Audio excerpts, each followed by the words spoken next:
So how's it going, guys? I'm here to talk about The Mandalorian. So I'm all caught up.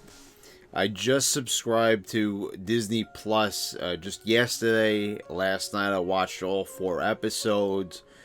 And for a big Star Wars fan like me, this was a very, very breathtaking experience. This was a very happy time for me watching these episodes because I gotta admit, I really did not.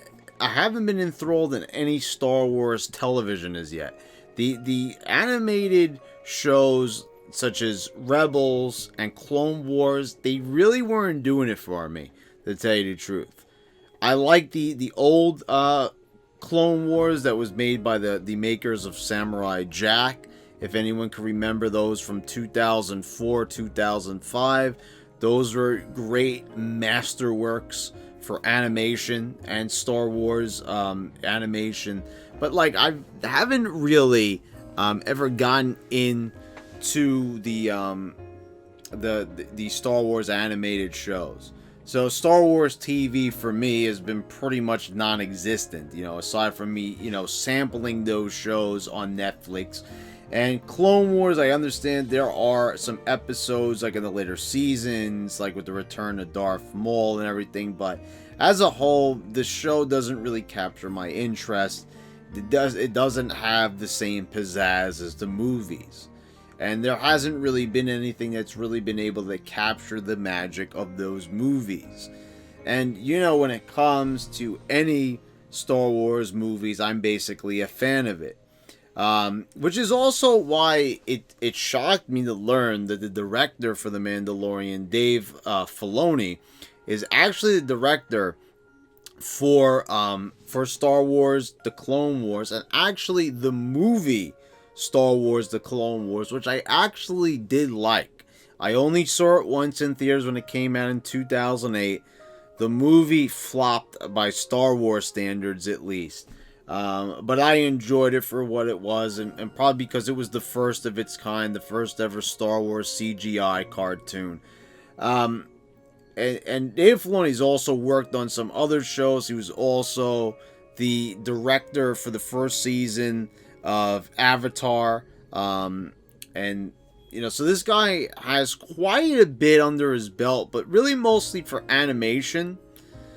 And, but he's really mostly been in Star Wars, really, but really working through the animated things. He's also done a lot of art for different Star Wars and different projects. So this guy has a lot of experience when it comes to filmmaking, and TV in general. So, but how would he do, given this massive project, this massive undertaking, a selling point for Disney Plus? To get Disney's streaming services. I gotta say, I think he's done phenomenally well. Now, we can't all thank just the director. We have to thank, the actors involved. And this is just a superbly done, written, and told story about something that's not really talked about, an aspect that really has only been touched on in a few of the video games and in the books mostly, and that's the Mandalorians. This race of people, this tribe, if you will, of warriors, armored warriors that wear helmets. The lore on these guys is very scarce. It's fascinating, and it's finally explored here, and it's pretty much tied to one particular Mandalorian, and the adventures that we've seen for these 4 episodes so far have been phenomenal. And the storytelling, the excitement, you can't wait to see what they're going to show next. And see, that's the thing about this show that I don't think any other show has to its credit. We've never had a live action Star Wars show before. This is the first of its kind, and this is something that I think that's why the animation for me didn't really catch on as much, is because Star Wars has always been about the people, that connection. It's something that you can't really tell through animation sometimes, but it's hard. You gotta have that connection With certain films, can strike up certain emotions, but that just wasn't doing it for me with the Clone Wars and Rebels. So, Mandalorian starts, by introducing us to the protagonist. We see that, he is definitely like Boba and Jango Fett. This guy is ruthless. He's willing to do anything to get a job done. But his first mission is one of like the most striking things, and it's also led to the introduction of a pop culture icon in Baby Yoda, which is I have to say that was probably one of the smartest marketing decisions they've probably ever made. They're going to make a killing when it comes to Baby Yoda merchandise and Mandalorian merchandise as a whole.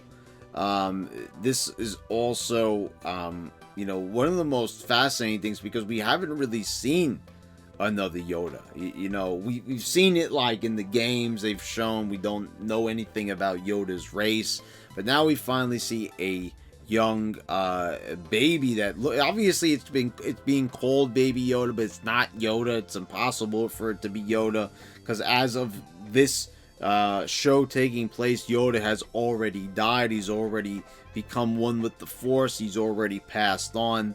So it's good to know that they have decided to explore this species. Obviously, it seems like from what we've seen so far that this race has some connection to the Force, that there is something going on with Yoda's race, where they are more prevalent in acquiring the Force, I suppose, or maybe they have the Force intertwined with them. One of the most interesting things that they decided to do on the show is not give this Mandalorian a name. He's nameless, which is something that I would think would be unspeakable. A show that revolves around the character, to not give him a name, but somehow it works.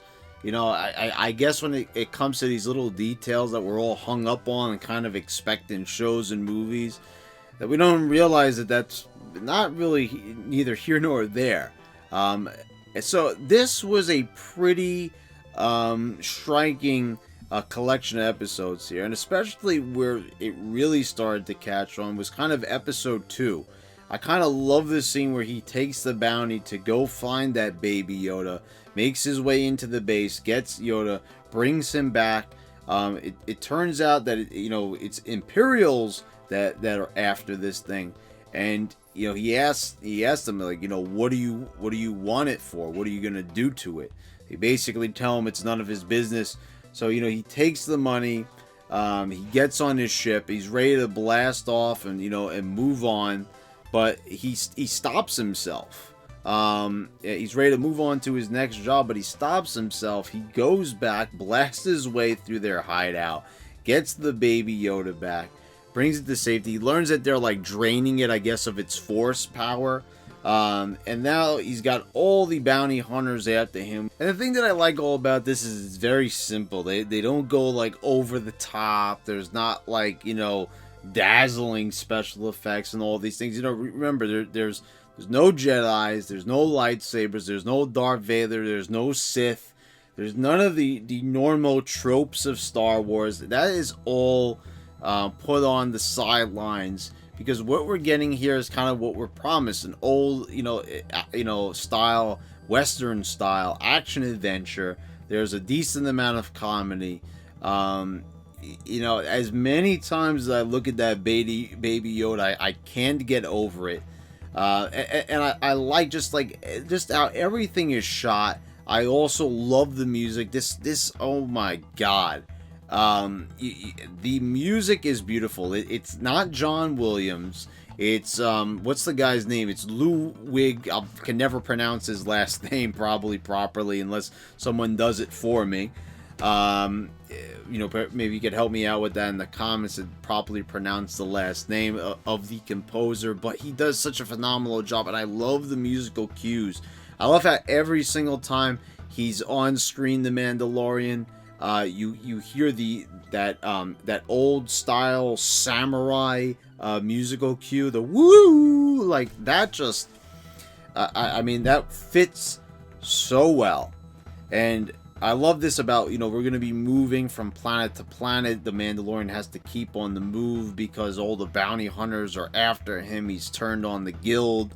There is just so much to this show. There's so much potential. I feel that they've tapped in to, a good amount of it already, where they've drawn me in with the characters, the intrigue, the lore. There's just so much going for it. Like, you see that there are still familiar Star Wars tropes. They're here and there, but some of the ones that we're like super familiar with, they're not shoved in our faces, but we see, like, in the latest episode, in episode 4, we see an ATST, which is awesome. I love that the not really eyes, but the red panes of glass that they put there, and then they have to try to figure out how to take this thing down. They have to train a village to try to defend themselves and learn how to fight it. So the Mandalorian, he's they do pay him to help out, but you see that he's not really a bad guy, and he falls into these situations. I mean, I think that this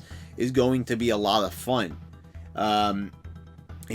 He's basically going to be trucking through the galaxy, going from one place to another, and we're going to go along on those adventures with him.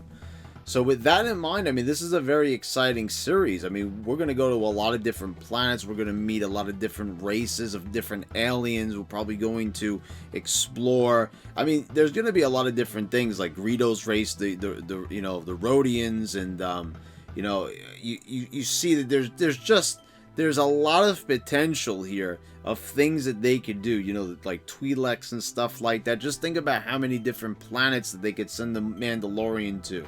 And, all these different jobs that he can contract. It will be awesome. And so far, they've really painted a really nice illustration of what this show could be. And what it has done so far has been excellent. So I've got a definite recommendation for this. I feel like not only are you getting a great deal with the $6.99 from Disney, giving you access to all these different, massive catalogs of different franchises and shows and animation, cartoons, and all this, but you've got access now to what may be one of the best shows that's available on a streaming service. One of the best shows that you could be watching on a TV or a computer. Just and this is Star Wars. I mean, this is monumental. And this is something really good because it's not something from the movies. It's not like something where they're just trying to tie it in to try to sell the Rise of Skywalker. They're not doing that. They're not trying to like bridge a gap between the two movies and try to make it some type of gimmick. Now, this is a show that has come from a lot of different failures. They've been trying to get Star Wars on TV since 2009.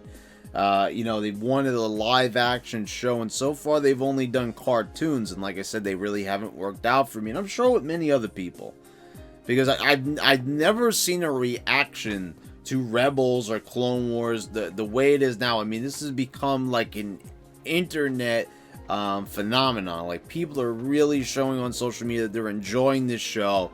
I see people falling in love with Star Wars all over again. People that did not like The Last Jedi. People that did not like The Force Awakens. People that did not like the prequels. I'm seeing a lot of people, certain people that are saying that this is their favorite Star Wars thing since the original trilogy.